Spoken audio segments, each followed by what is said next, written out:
여러분 반갑습니다. 3세대가 함께하는 이 특세, 그리고 이제 거룩한 계승이라는 그러한 주제로 여러분들이 특별 새벽 기도회를 하고 있는데 너무나 감사하더라고요. 우리 아이들이 같이 나와서 함께 이렇게 이른 아침부터 졸아도 되니까 이른 아침부터 하여튼 와서 여러분들이 아이들이 또 부모님과 함께 조부모님과 함께 하나님께 예배드리니까 너무나 좋네요. 위대한 계승을 한번 생각해 봤어요. 이제 저도 할아버지가 되고 이제 혹시 할아버지 되셨어요? 하고 놀라신 분 있으세요? 그랬으리라 보는데 웃으니까 하여튼 이제 할아버지가 되고 그러니까 이 계승이라는 것이 보통 중요한 게 아니죠. 저의 믿음이 이제 우리 자녀들을 통해 또 자녀들의 믿음이 그들의 자녀를 통해 계속 계승이 되어야 된다는 이러한 이 거룩한 부담감을 가지고 여러분들의 이 주제를 마음속에 좀 생각해 보았어요. 그러면 제가 저의 자녀들 그리고 저의 이제 손녀딸 그리고 나중에 또 태어날 녀석들한테 무엇을 계승하면 좋을까? 이걸 꼭 계승하면 좋겠다 하고 이제 두 번의 기회가 주어졌기 때문에 첫째로는 이제 정결한 삶, 거룩한 삶을 계승하면 좋겠다. 저부터 이제 그러한 삶을 살아야 되겠죠. 그래야 이게 계승이 되니까 우리 아비 세대가 하나님 앞에서 정결한 삶, 깨끗한 삶을 살고 이 깨끗한 삶이 우리 자녀들에게 그 후손들에게 계속 계승이 되면 참 좋겠다. 이건 하나님이 원하시는 것이죠. 그렇죠? 하나님의 뜻은 우리가 이제 거룩하게 되기를 원하시는 거죠. 여러분 이스라엘 백성들이 애굽에서 나온 후에 40년이 걸려 가지고 약속의 땅에 들어갔습니다. 그러니까 목적지는 분명히 약속의 땅인데 하나님께서 목적지로 그들을 곧바로 인도하시지 않죠. 그들을 40년 동안 계속 돌리셔가지고 하나님께서 이제 원하신 성품, 원하시는 모습을 만들어 나가시는 것인데 이제 그것이 거룩한 모습입니다. 왜냐하면 출애굽기 19장 6절을 보니까 너희는 나에게 거룩한 백성, 제사장 나라 거룩한 백성이 될지리라 하고 말씀을 하시거든요. 그래서 우리가 목적지에 가는 것도 중요한데 어떤 모습으로 그 목적지에 도달하게 되느냐, 이게 하나님께는 더 중요한 것이에요. 우리의 목적지 천국이 있지만 어떠한 모습으로 천국에 도달하느냐. 여러분 성경을 보니까 분명히 모든 예수 믿는 자들이 구원받지만 부끄러운 구원도 있습니다. 고린도전서 4장에 보니까 나중에 다 불타고 없어지는 부끄러운 구원이 있냐 하면은 참 하나님 앞에 영광스러운 구원이 있죠. 어떠한 모습으로 우리 그 목적지에 도달하느냐, 이거 참 중요해요. 하나님은 거룩한 모습으로, 예수의 모습으로 그곳에 도달하라고 말씀을 하시고 있습니다. 저는 그래서 이 첫째 날에는 여러분들과 함께, 우리 자녀들과 함께 이 거룩한 삶, 정결한 삶을 좀 계승받는 그러한 이 특세가 되었으면 좋겠어요. 여러분 우리가 살고 있는 이 세상이 얼마나 지금 음란한 세상입니까? 요사이는 아이들도 이제 핸드폰으로 포르노 같은 거 볼 수 있어요.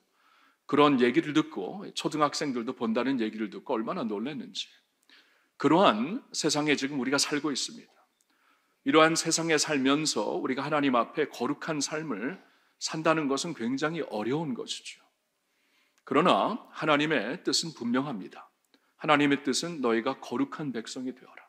그렇죠? 왕 같은 제사장, 거룩한 백성이 되라고 말씀하셨기 때문에 저와 여러분들이 정결한 삶, 거룩한 삶을 살기 위하여 하나님 앞에 정말 울부짖고 기도하고 사도 바울이 얘기한 것처럼 내 몸을 쳐서 복종하게 하는 이것이 반드시 필요하겠죠. 그러한 의미에서 저는 고린도전서를 지금 보고 있습니다. 고린도라는 도시는 오늘날에도 있는 도시, 그리스의 남쪽에 있는 항구 도시죠. 2000년 전에도 있었고요. 이곳은 에게해와 지중해가 만나는 곳이기에 특히 고전 시대에는 여러 나라의 문화와 가치 그리고 종교가 혼합되어 있는 곳이었습니다. 이런 곳에 주님의 교회가 세워졌기 때문에 유혹은 참 많았을 거예요. 너무나 많았을 거예요. 그리고 이미 세속화된 사회에서 이 세속화와 싸워야 되는 그러한 성도들에게 굉장한 도전이 있었을 것입니다. 근데 여러분 고린도전서를 쭉 보면은 교회 안에도 이 세속 문화가 들어왔어요. 성도들이 예수를 믿고 하나님을 섬기고 있는지는 모르지만 특별히 이 성적으로 물리한 라이프 스타일이 이미 들어왔습니다. 그래서 이 면에 대해서 여러 가지를 사도 바울이 이제 고린도 교인들에게 말씀을 하고 있지만 이 면에 대해서도 굉장히 명확하게 말씀하시는 것을 볼 수가 있습니다. 그래서 우리가 이제 그 고린도전서 6장을 특별히 보았는데 다시 한번 볼까? 6장 18절을 보면 음행을 피하라. 사람이 범하는 죄마다 몸 밖에 있거니와 음행하는 자는 자기 몸의 죄를 범하느니라.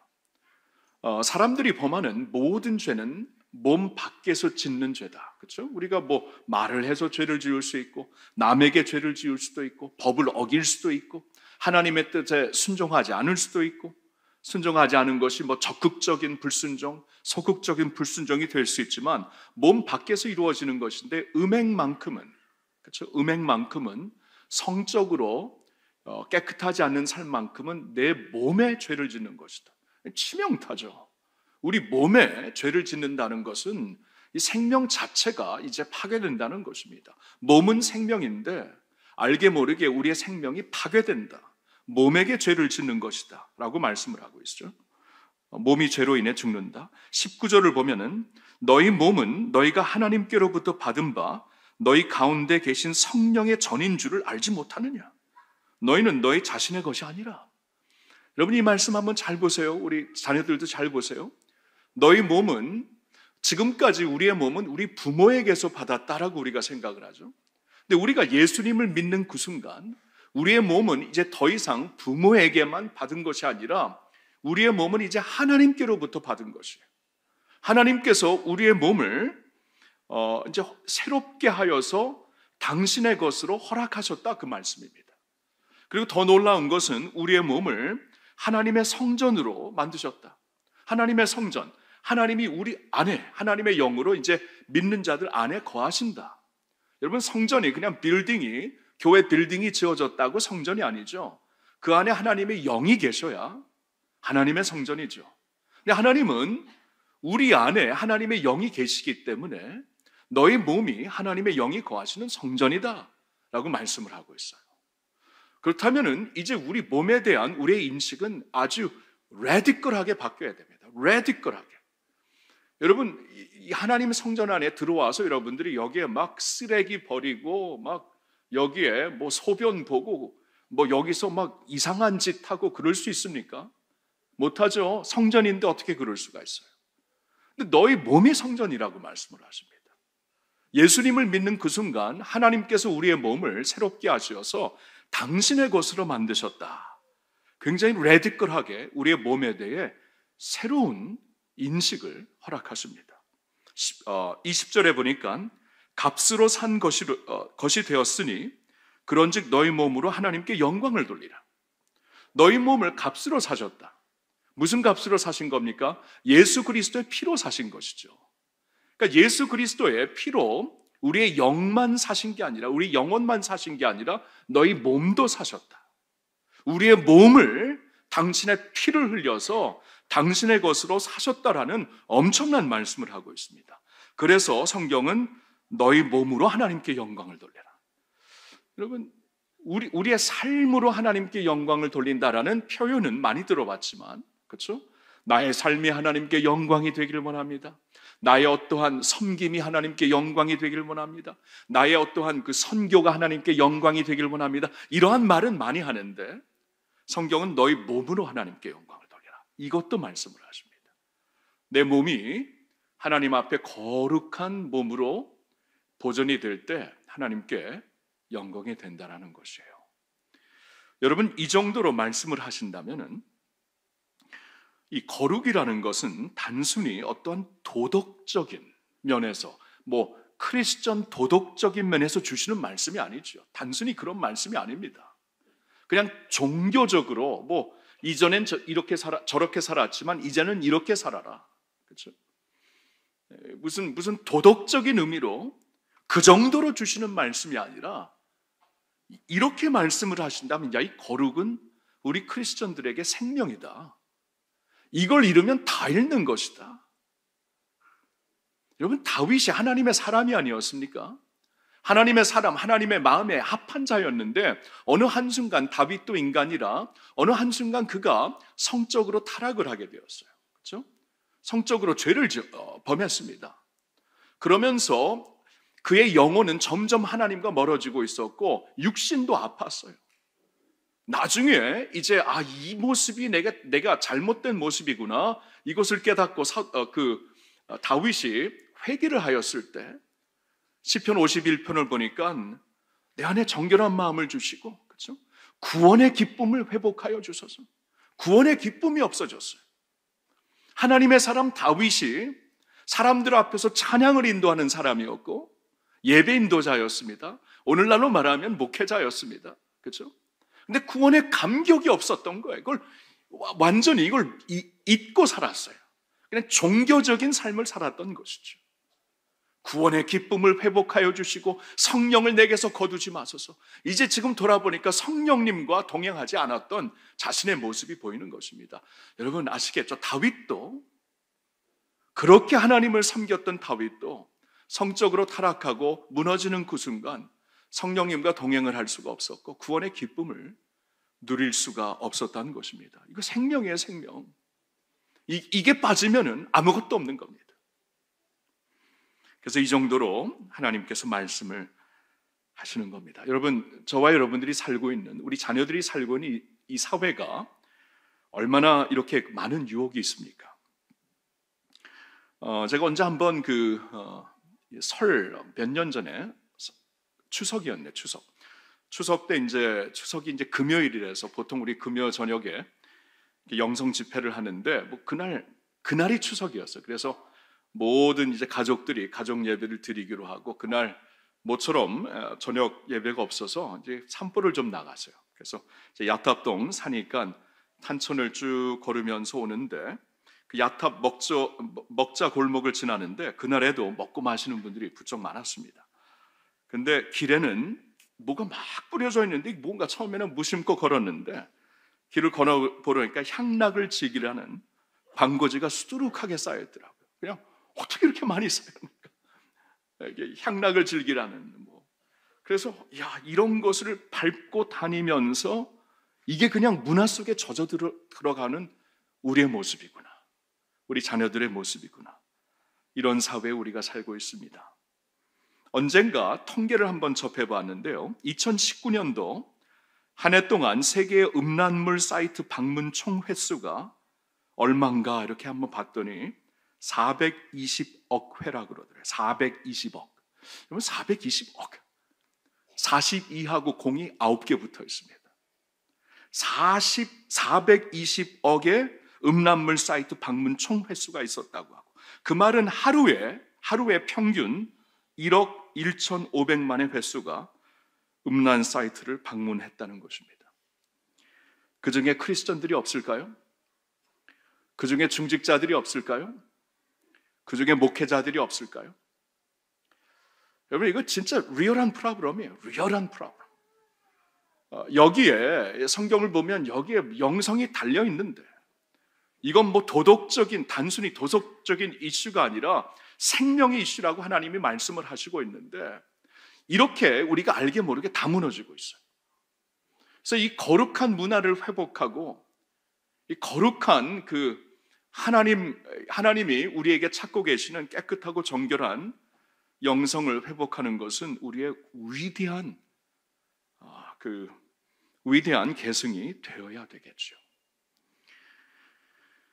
저는 그러한 마음으로 오늘 좀 세 개의 키 단어를 여러분들과 나누면서 이러한 도전 앞에 우리가 어떻게 살아야 되는가, 우리 아비 세대가, 저와 같은 아비 세대가 어떻게 살아야 되는가, 청년 세대가 어떻게 살아야 되는가, 여기 우리 자녀 세대가 어떻게 살아야 되는가, 이러한 큰 도전 앞에 하나님의 말씀을 가슴에 새기면서 오늘 새벽에 이 세 가지 키 단어를 좀 생각하며 우리가 해야 할 일을 생각해 보았으면 좋겠습니다. 첫 번째 키 단어는 기준입니다. 기준. 하나님의 기준을 따라 거룩하게 살아야 합니다. 자, 한번 같이 읽겠습니다. 기준, 시작. 하나님의 기준을 따라 거룩하게 살아야 합니다. 자, 이게 왜 중요하냐면은 우리는 이 기준을 어디다 둘지 몰라요. 이제 예수 믿는 자들이라면 우리의 믿음은 예수님께 있습니다. 뭐 이것만큼은 퀘스천이 없겠죠. 그러나 우리의 삶에 있어서, 우리의 삶의 라이프 스타일에 있어서 기준을 어디에다 둬야 되는가 모를 때가 있어요. 이걸 모르게 되면은 우리는 기준을 사회에다 두게 되어 있습니다. 트렌드에 두게 되어 있어요. 흐름에. 그러니까 오늘날 뭐 이 정도는 다 하지 않습니까? 오늘날 이 정도는 다 그냥 접촉하고 있지 않습니까? 이 정도는 다 엑스포즈 되지 않았습니까? 이렇게 우리가 충분히 변명을 할 수가 있다라는 것이에요. 다윗의 경우 뭐 왕이라면 이 정도 할 수 있는 거 아닙니까? 세상 왕들은 뭐 마음껏 즐기고 있는데 이제 하나님의 기준에서 떠난 것이에요, 문제가.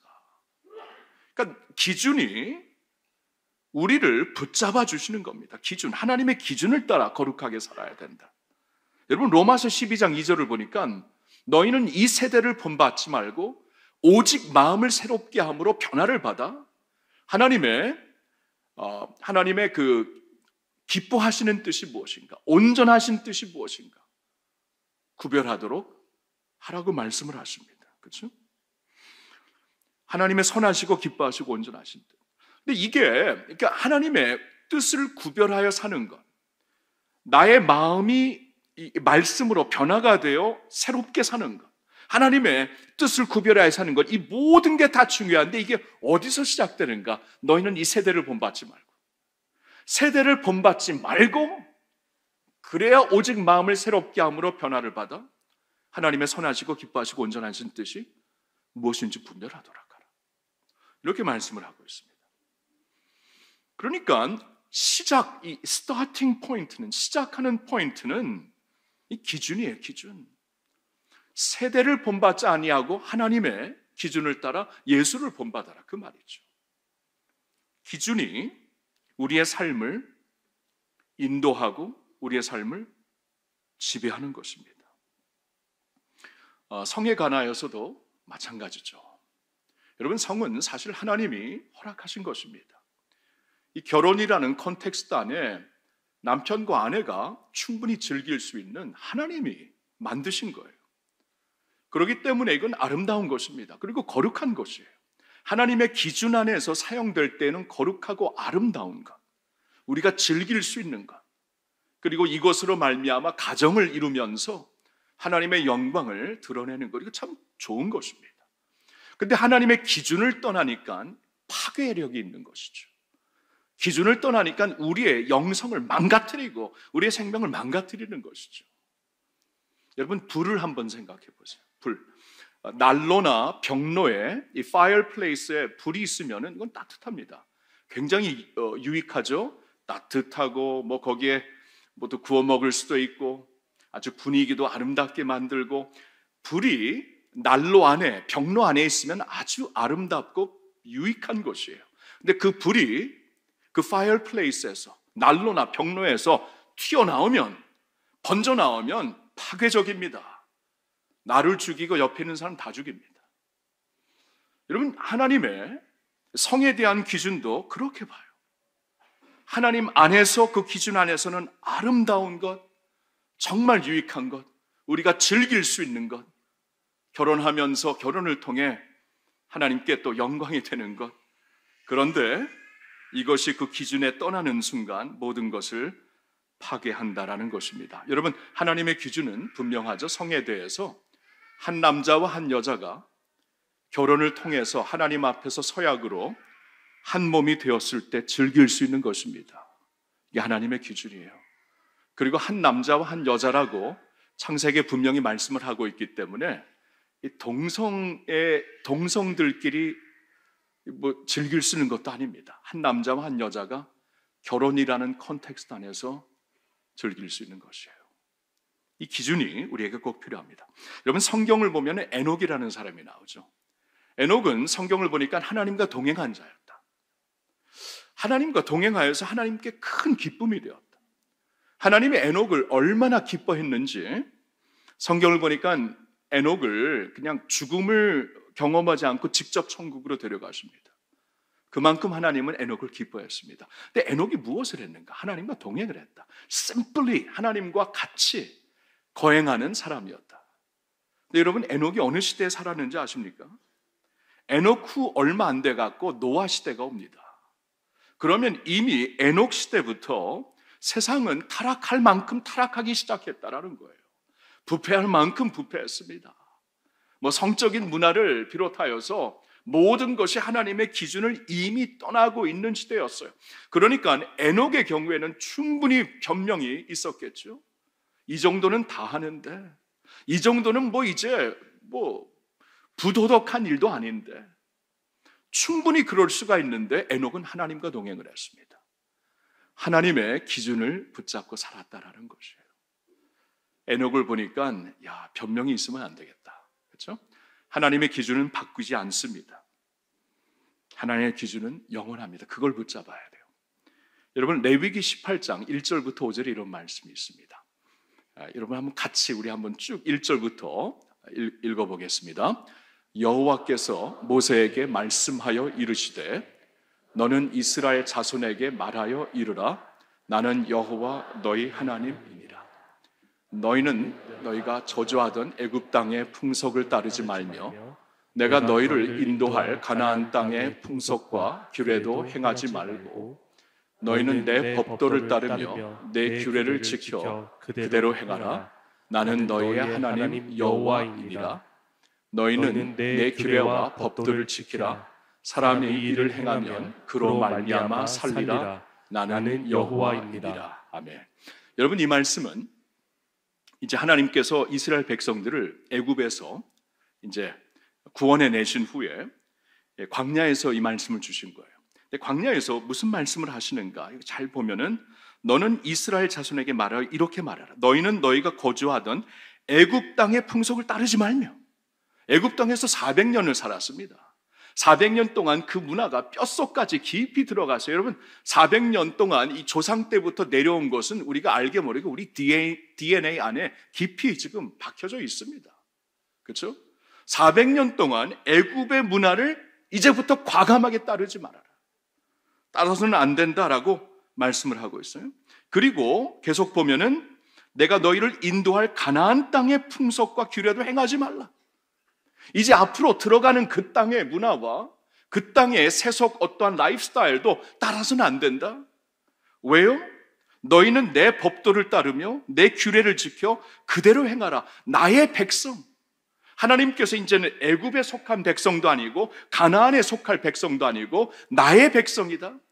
그럼 나의 백성, 하나님의 백성이라는 것은 무엇으로 증명이 되는 것인가? 하나님의 기준으로 증명이 된다. 그 말씀이죠. 하나님의 기준이 무엇입니까? 하나님의 법도죠. 하나님의 말씀이죠. 내 법도를 따르며 내 규례를 지켜 그대로 행하라. 이게 너의 하나님 여호와가 너희에게 내가 요구하는 것이다.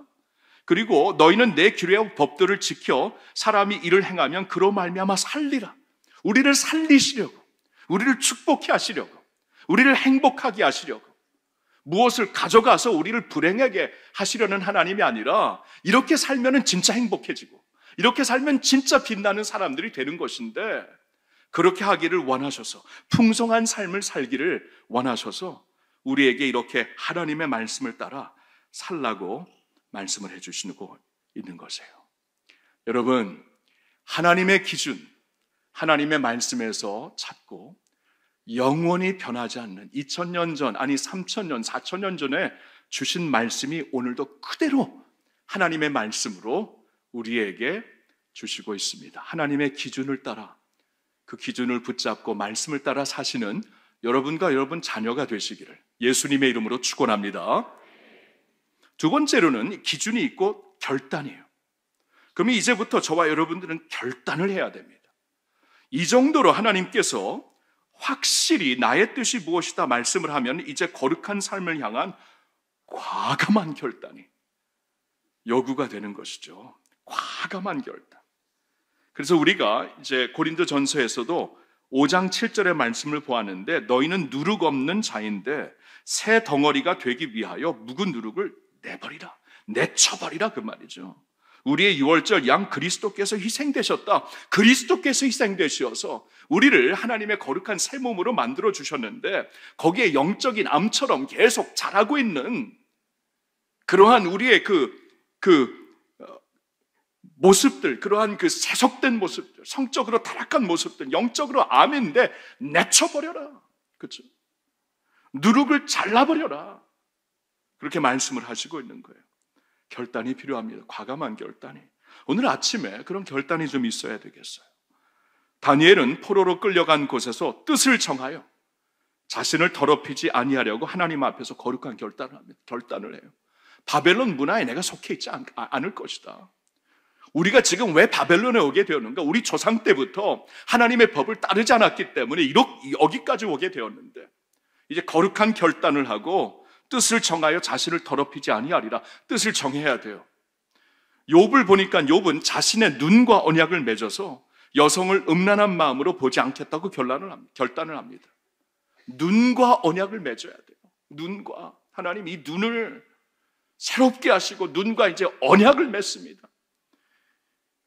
음란한 눈으로 다른 사람들을 보지 않겠습니다. 요셉은 은밀한 곳에서 아무도 없는 곳에서 자신을 보고 계신 하나님을 의식했죠. 아무도 보지 않는 곳에서 우리가 죄를 짓되 사람들이 죄를 짓되 들키지만 않으면 된다. 그렇게 생각을 하잖아요. 근데 요셉의 경우에는 사람들에게 들키지 않을 수 있지만 하나님은 아시는데 내가 하나님 앞에서 어떻게 이렇게 죄를 짓느냐. 그렇죠? 이러한 그 결단, 마음의 어떠한 소신을 가지고 이 신념을 가지고 살았던 거예요.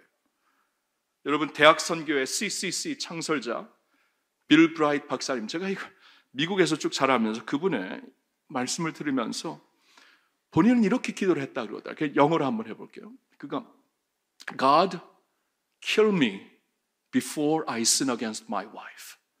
God, kill me before I sin against my wife. 하나님, 내 아내에게 죄 짓기 전에 그런 자리에 가 있는 나를 그냥 죽여주세요. 아내에게 죄 짓기 전에 죽여주세요.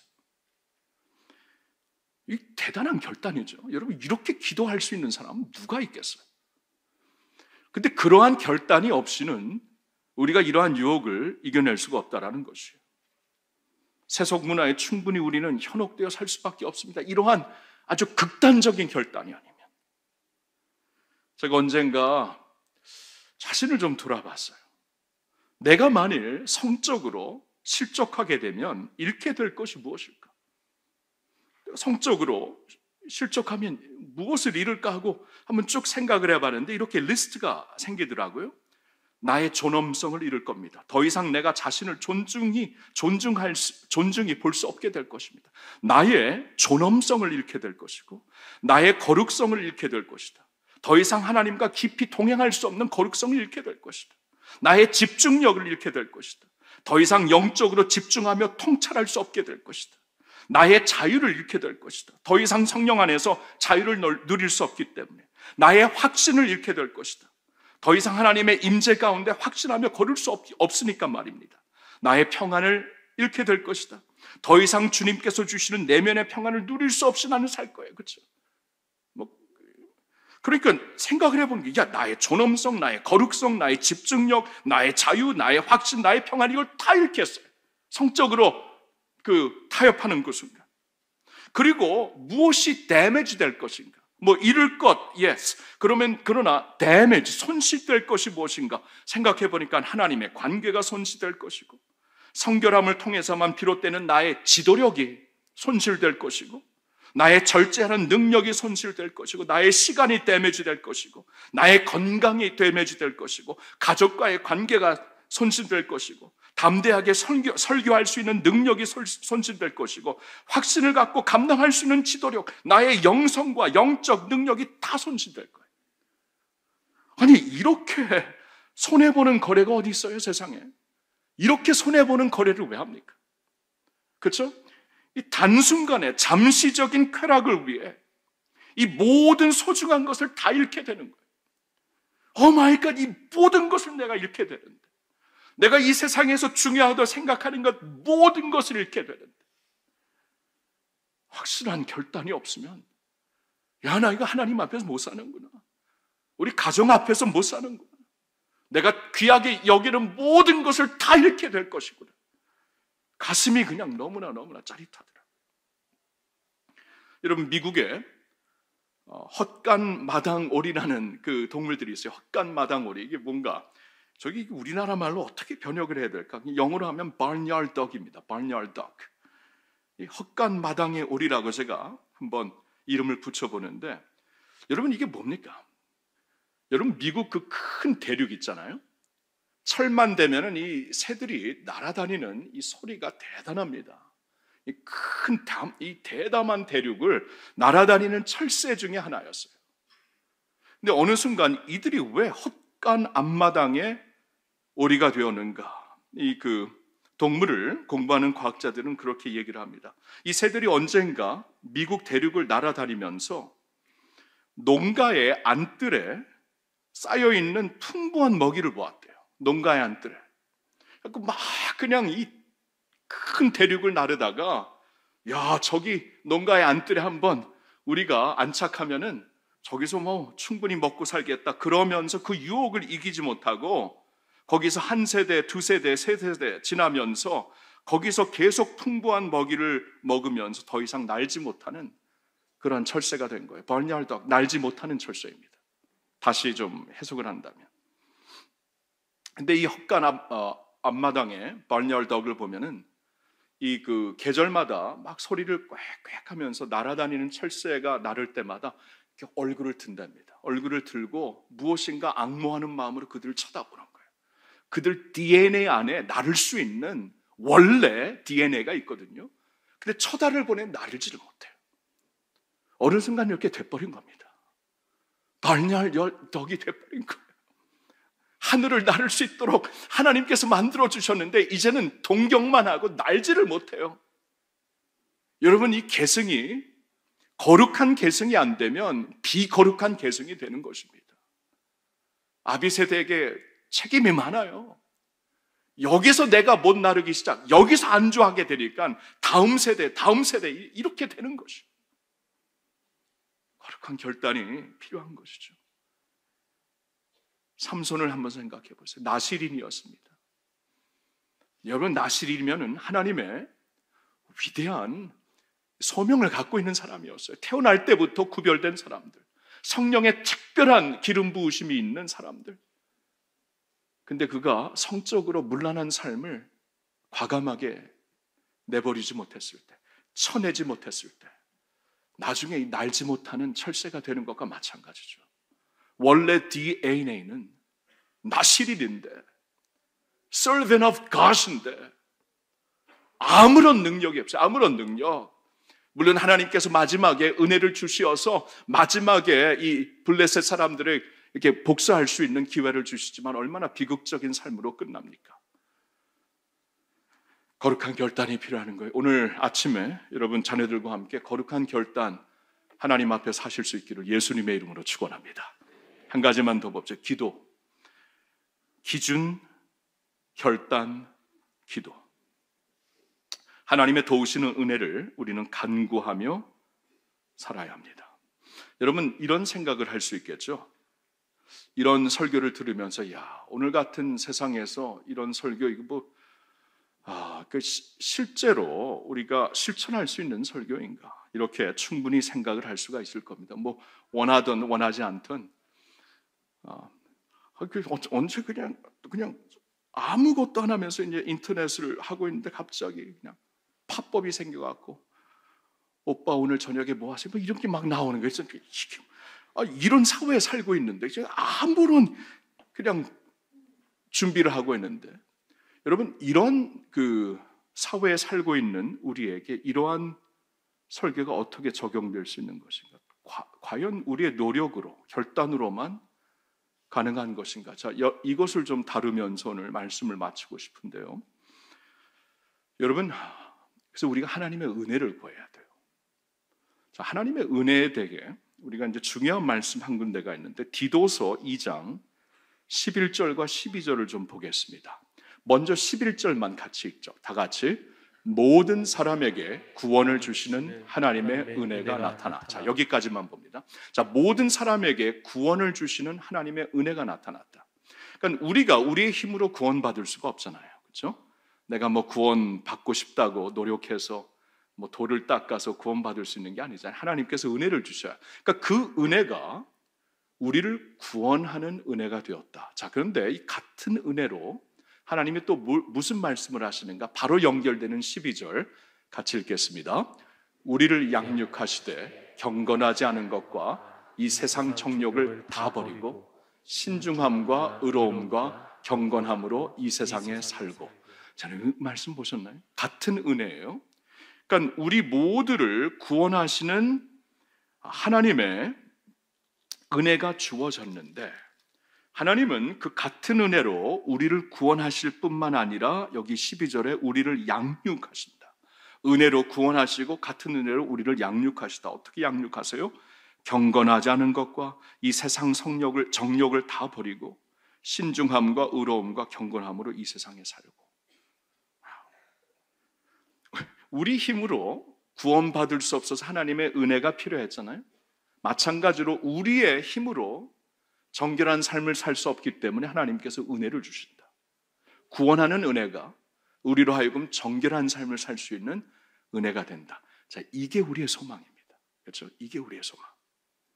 같은 은혜를 우리에게 부어주시어서 그 은혜로, 값없이 주시는 은혜로 우리 안에 다 성욕이 있는데 이것을 어떻게 우리가 컨트롤할 수 있을까요? 어떻게 이것을 그냥 하나님 앞에서 올바로 살 수 있을까요? 특별히 이제 남자들로서 여러분 참 이게 우리 죽을 때까지 스트러글 하는 것 같아요. 저는 제가 보니까 이건 그냥 주님이 부르시는 날까지 우리가 스트러글 하는 겁니다.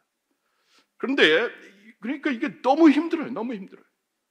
그때 그 유진소 목사님이 저희 교회에 오셔서 설교를 하시는데, 야, 어떻게 하나님 10대 때 하나님께 간구한 기도를 60대가 되어서도 똑같이 지금 간구하고 있습니다. 그런 말씀을 듣는데, 야, 참 이렇게 성도들 앞에서, 그것도 다른 교회 성도들 앞에서 그런 말씀을 하신다는 게 굉장히 존경스럽고 마음이 가더라고요. 그렇죠? 10대 때 기도했는 그 내용이 60대에도 지금 기도하고 있어요. 여러분, 그게 팩트입니다. 이건 뭐 우리가 일평생 스트러글 해야 되는 것인데, 그렇죠?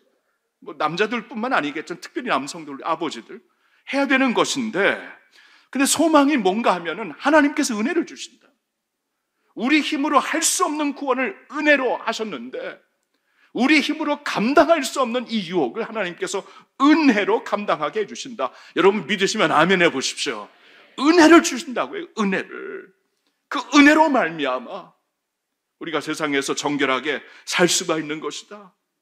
여러분, 우리가 고린도전서 6장 18절부터 20절을 보았는데 그 9절부터 11절을 한번 제가 읽어볼게요. 9절부터 12절, 11절. 이 9절과 10절은 얼마나 그 당시에 이 고린도 문화, 그리고 고린도 교회 안에도 이러한 그 부패한 문화가 있었는가를 적나라하게 보여주시는데, 불의한 자가 하나님의 나라를 유업으로 받지 못할 줄을 알지 못하니 미혹을 받지 말라. 음행하는 자나 우상 숭배하는 자나 간음하는 자나 탐색하는 자나 남색하는 자나 도적이나 탐욕을 부리는 자나 술 취하는 자나 모욕하는 자나 속여 빼앗는 자들은 하나님의 나라를 유업으로 받지 못하리라. 그리고 11절 보세요. 너희 중에 이와 같은 자들이 있더니 주 예수 그리스도의 이름과 우리 하나님의 성령 안에서 씻음과 거룩함과 의롭다 하심을 받았느니라. 아멘입니다. 그렇죠? 너희 중에 그런 사람들이 있었는데, 그러니까 여러분 이게 뭡니까? 너희 중에 그런 사람들이 있었다. 여기서 그냥 나오지 못해 매여 있는 사람들이 있었다. 근데 하나님께서 지금 예수 그리스도의 이름과 우리 하나님의 성령 안에서 씻음과 거룩함과 의롭다 하심을 받게 하셨다. 은혜로 하셨다라는 것이죠. 여러분, 하나님의 은혜는 우리를 씻어주시는 은혜입니다. 우리를 변화시켜 주시는 은혜입니다. 그리고 우리를 보존해 주시는 은혜입니다.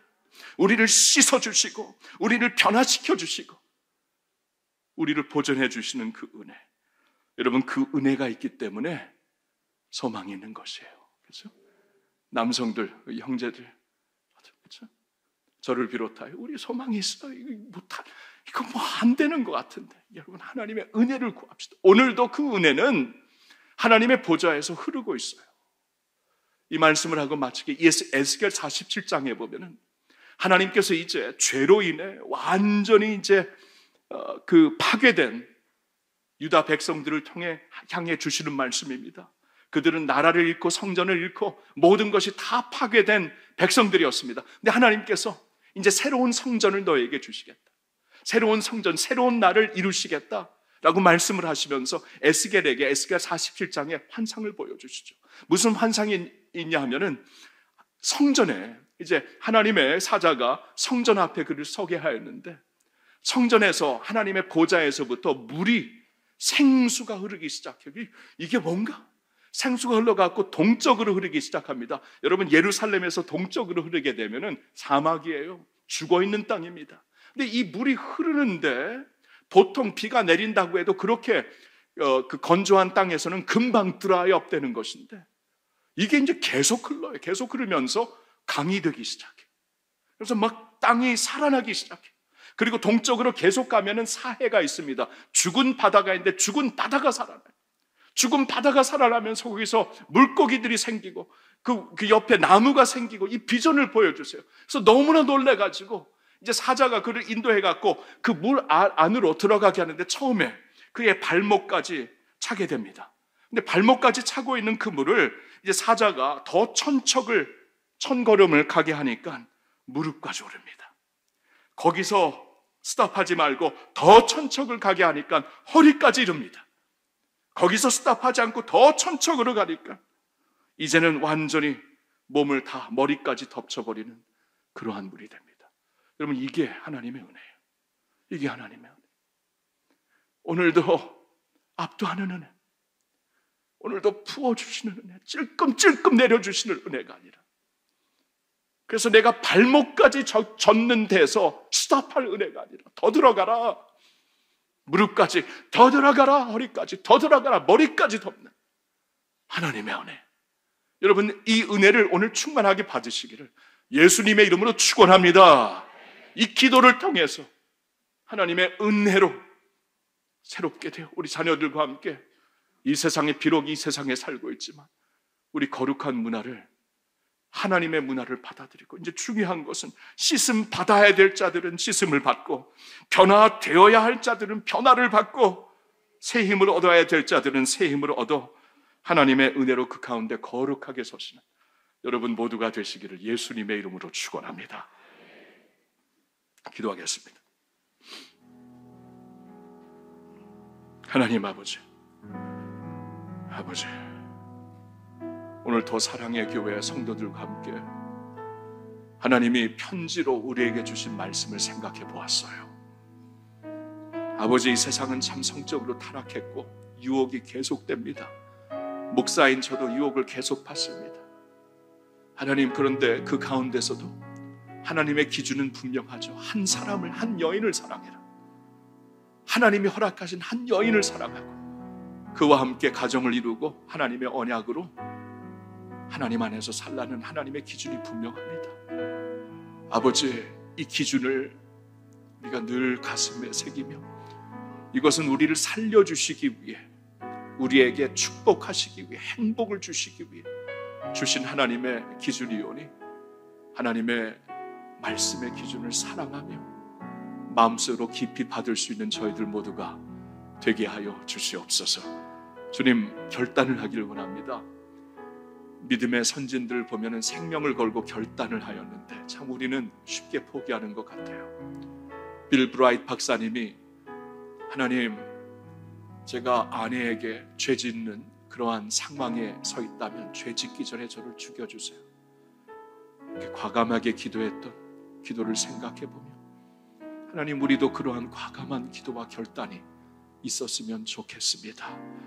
아버지, 그리고 기도합니다. 하나님의 은혜를 구하는 기도. 오늘도 그 보좌에서 넘치게 흐르는 그 은혜, 내가 생각했던 것보다 더 깊이 들어갈 수 있는 은혜, 그 은혜로 여기 있는 모든 주의 자녀들 씻음받게 하여 주시옵소서.